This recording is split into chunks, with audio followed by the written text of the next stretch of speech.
reason I chose it was because I read it in a book I'm reading now called The Pastoral Rule by Saint Gregory the Great.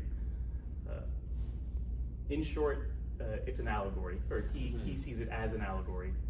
And before I get to that, let me just kind of introduce Saint Gregory the Great, because that's a whole other thing that I think will add to the conversation. He was the 64th, I think, Bishop of Rome. We mentioned Gregorian chant earlier. That actually originates with him.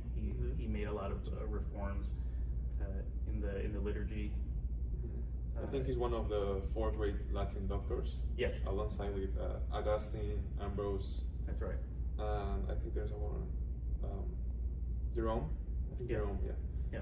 And for any ecumenically minded Protestants, John Calvin called him the last good pope, which I thought that was hilarious, because he talked about how much he loves him and how humble he was, what a great writer. And so, like, if there's any ecumenically minded Protestants and you want to start to read something from a pope, some papal writing, you could start with Saint Gregory the Great. He has Calvin's stamp of approval, if you want. Okay. Yeah. So in the book I'm reading, the Pastoral Rule. It was particular for who? What people? Specifically for elders and pastors. It's basically like a leadership and pastoral book. And it's marked that I haven't read all of it. I'm about halfway through, but what I'm noticing so far is two things. He's very insightful throughout the entire book. He's talking about human nature and like, if you need to confront this person, if they're prideful, take this approach.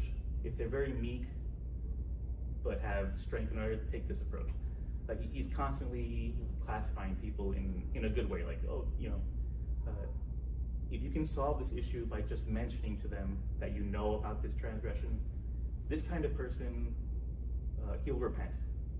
This kind of person you might need, and it's like that throughout the book. Like really good advice, and you know that he knows human nature very well. Like, he has a lot of experience with it, because he's talking from a position of experience, the way he's talking.